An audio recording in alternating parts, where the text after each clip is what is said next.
This man says all three of you have been putting your hands on him, calling you their bitch, playing with him all the time. Is that right? Yes. Is that right? Why? Don't you have anything better to do than that? Yes, sir. Huh? Yes, sir. Are you all three homosexuals? Is that what it is? No, sir. Then what are you playing with him for? Why don't you keep your hands to yourself? Let me tell you what's going to happen to all three of you. If I hear this again, I'm going to put you in front of that court and I'm going to send you over here where somebody put their hands on you. Is that what you like? No, sir. You couldn't handle it over there. None of you could. You man enough to handle it when them guys grab you over there? Two or three of them grab you over there? Want to take you to bed with them? Is that what you want? Look up here at me. By God, you better understand what I'm telling you. I better not come in here one more time and find any of you in trouble. Yes, sir. Right. This clip at the start, there's nothing to do with this episode, but I just thought it was funny. There's some more at the end too. Is this prison? It's gold. And now, well, on with the show. Doing research for the channel the other day and came across something that I thought, oh man, war is hell and sometimes really fucking crazy. I'm lucky, you know, as an AOT Iran, I haven't had to go to war, so I have no fucking idea what it's like when you're in an environment where a whole bunch of people, usually complete strangers, want to kill you. Though I have been in many environments where a whole bunch of strangers really do want to kill you, except the difference between those strangers and strangers in war is that in the war one, they're allowed to kill you and they have bombs and tanks and all this other kind of stuff. So yeah, slightly different. The only experience that I get, or most people get that aren't going to war or been in wars, is seeing and hearing the experience of those who have been to war, listening to their stories. And I find when you're listening to soldiers talking about their experiences, that these experiences differ from war to war. Now, what do I mean by that? Well, the difference in stories from, say, soldiers in World War II, such as Band of Brothers, you should see it. It's out fucking standing. So listening to these guys talk about what they did and how it affected them, and then contrast that WW2 experiences with the soldiers who fought in, say, Vietnam, and the stories from the soldiers that fought in that war. And that is what brings me to a story that I found from the archives of the Vietnam War.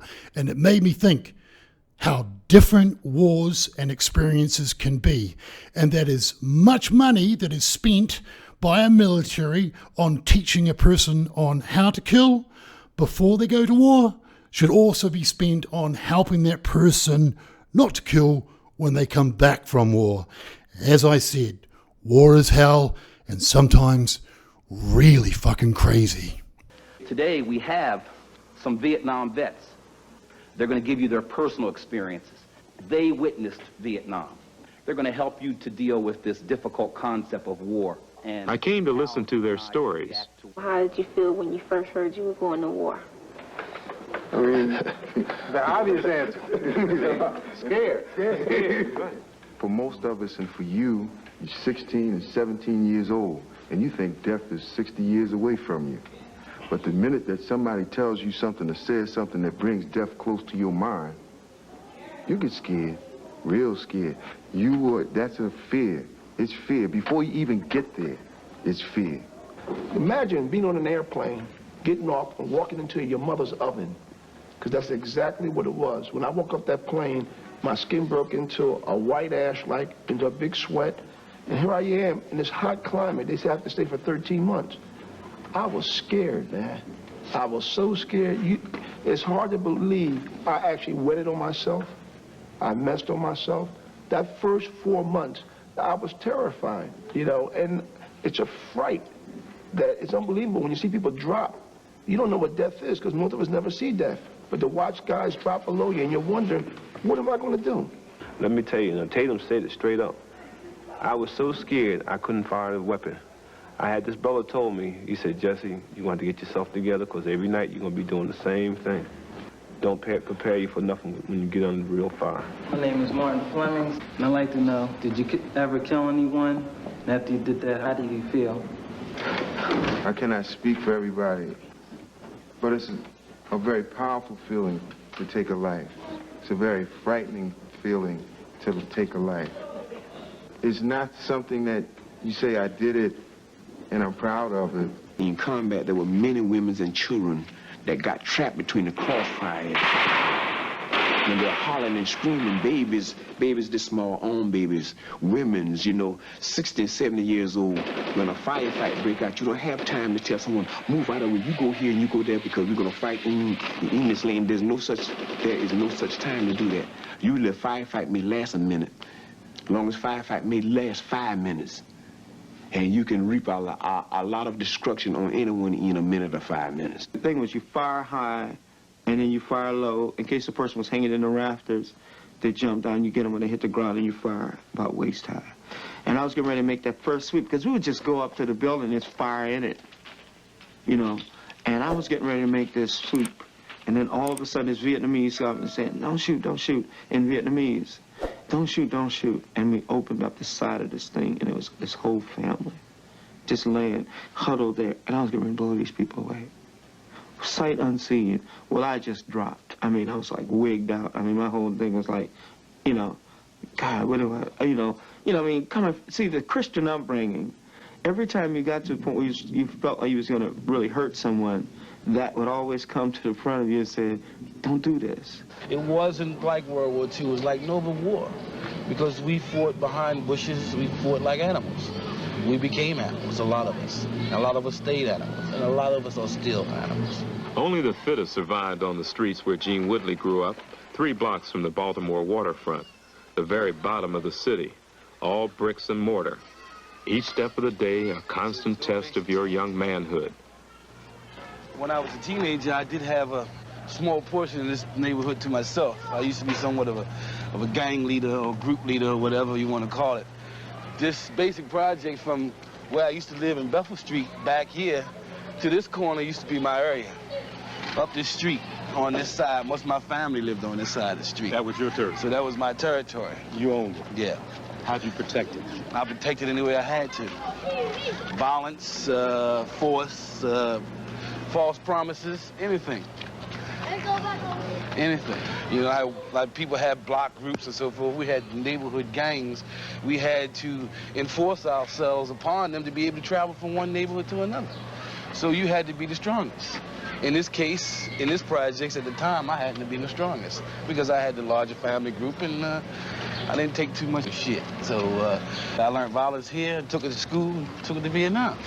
And I brought it back with me. So I'm trying to get rid of it now. And it's kind of difficult.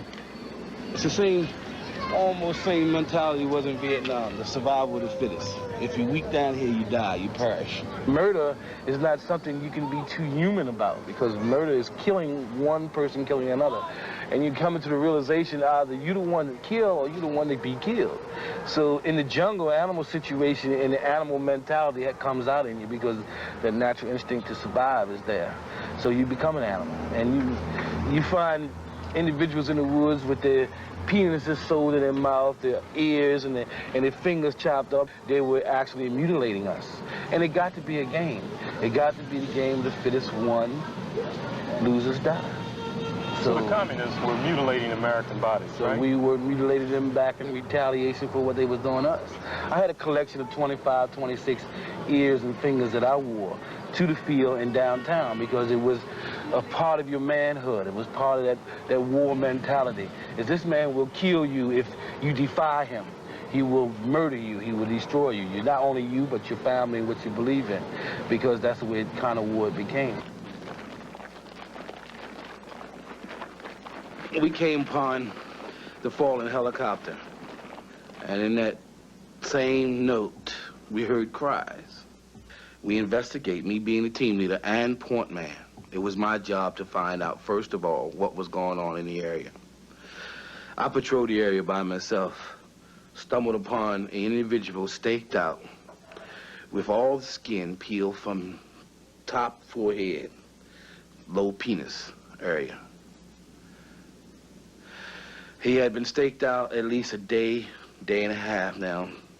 A lot of people say, well, day and a half is not a long time, but we're talking about a humidity that's 140 degrees in the shade. Temperature's 150-something in the sun. This man had been staked out with small animals, maggots, flies, any type of insect that you can think of, had been feeding off of his flesh, where he was totally exposed to the elements. He was on approximately 2, 3, 4 hours away from naturally dying from his injuries. We called in to the company area to inform them we had found a human being. They had instructed me to eliminate, and that they were not going to take responsibility. As a team leader, I should take the responsibility. And in taking the responsibility, the young man and myself sat down for about 20 minutes or more and contemplated his death. And in essence, I killed him. Let's go back to who he was. I'm not telling you. No, not... Was he an American? He was an American GI. A European American white male. What did he say to you? Please, kill me. How did you do it? Closed my eyes, pulled the trigger. What did you pull? M16 full magazine. Where? In his temple. Who was present at the time? No one. Why not? No witnesses. No crime. So the rest of the team was somewhere else? Yeah. Did you discuss it with the rest of the team? Will not. Cannot. No. Gene, when the guys came home from World War II, you know, they came home with same units, 2 or 3 weeks on the troop ship. When they got here, the bands were playing. Vietnam was all different. You guys came home one at a time. I didn't come home with no band playing. They took us out of the field, had camouflage paint still on me, had on my jungle fatigues, and we got in the airplane at Cameron, with Oakland, California. They gave us a meal, allowed me to shave, put on a new clean uniform, gave me transportation home, and sent me right back here. Yeah, In front of this house. This is the house where I was raised up. And when I came here, I stood right in the middle of this street here and screamed up at the house, banging on the door, and there wasn't nobody home. So I was running down the street and up down trying to find where my parents had moved to. And I found my grandfather, and he notified me that my folks had brought a new home and had moved away. So I went to the house and knocked on the door when nobody let me in because nobody recognized me. And the lady came to the door, which was my mother, said I wasn't her son because her son was still in Vietnam. So we argued for a while, and I gave her some examples of things only her and I should know by being mother and son, and she consequently did let me in the house. So it was like rebuilding or refurbishing my whole life over again after I got back home. You made her nervous? Yeah, still do. She scared of you? Yeah. She says she's not, but you can sense it. Once you've been in a combat situation and sense fear and death and everything, those things never leave you. You can still sense the fear and the resentment. And it's hard trying to explain to them who I am, because I'm totally different from the person who left here, from the person that's standing here now, 16, 17 years ago. So those differences are still there. Does she love you? I think so. Did she ever tell you that? No. I think they're afraid. I think they're really afraid. Gene Woodley has found no such victory since coming home. He can't buy his mom the house he promised. Life is not secure. Life is $50 a week running a storefront counseling service for any vet Gene can scare up. But Gene has found a friend who keeps him on an even keel. Cortland Ward served in an airborne unit like Gene. But we're not just men who sit around and watch soap operas and watch the world go around. We have to be occupied, and we have to have things to do constructively. If not, then we will stray, and we will take that knowledge that we've learned in combat situations and use them in a more negative sense. Cortland Ward, my best friend, have given me those support systems that allows me to go out and do a lot of positive things, because I know now that I have someone to lean on. And in essence, he has that same shoulder to lean on, which is mine. So we give support to each other. They took us at a very influential age, forced a lot of sick stuff on us, and then left us to sort this stuff on our own. We weren't able to do this because we were too young to sort out these things. I helped Gene basically by talking to him, being with him, and being able to be there at 2, 3 o'clock in the morning if something would have happened bad, you know, whether it's a bad flashback or a bad dream, what have you. Just being there, just knowing that I'm there, I guess, helps. But Gene cannot forget. Basically, what I believe is that I'm here because he's not. Because in the conversation that I have not expressed to you or to anyone else until this time, the conversation him and I have is that I had to live for him. He had to die for me. Yeah, that's why it was so important when I had the opportunity to meet Cortland to get that positive aspect back to my life, because I had portrayed those people that I had promised that I was going to make something of myself and achieve something and make this country know that they're not going to forget us. Because I cannot forget, and I will not let this country forget.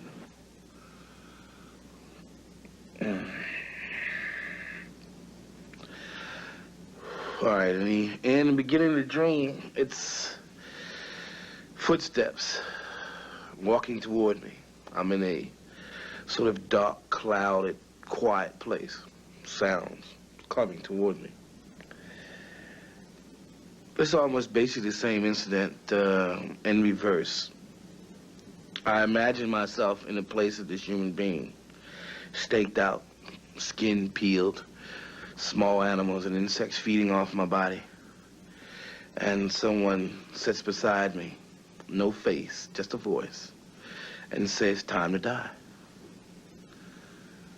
And we talk, I cry, they cry, and the lights go out.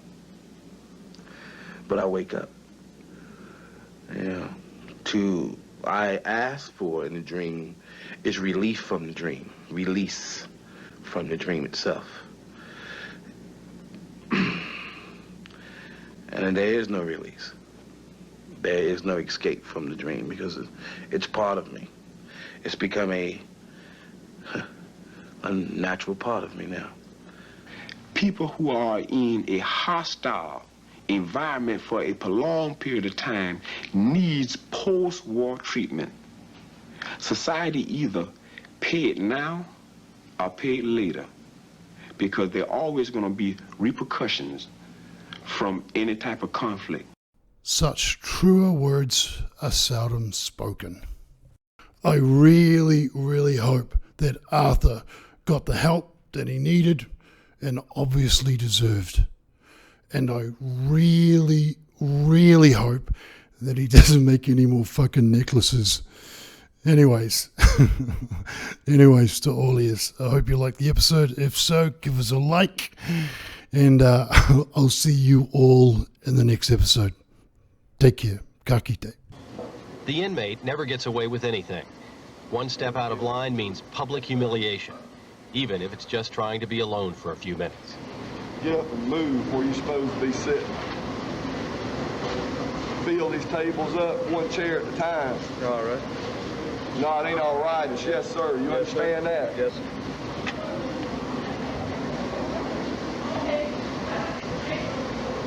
Move. How long did it take you to move? Not long.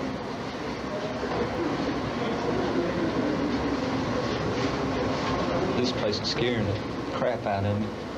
And I hope I'm out 20 years from now so I can look back on this and remember how fucking shitty prison guards were. Oh yeah. One last thing. Check out the video on the screen now, and please, if you haven't already, make sure you subscribe and turn that bell icon on, because from what the feedback I get back is that most of my subscribers aren't getting my notification updates of when I publish videos. So please make sure turn that notification on. Okay, this time, ka kite.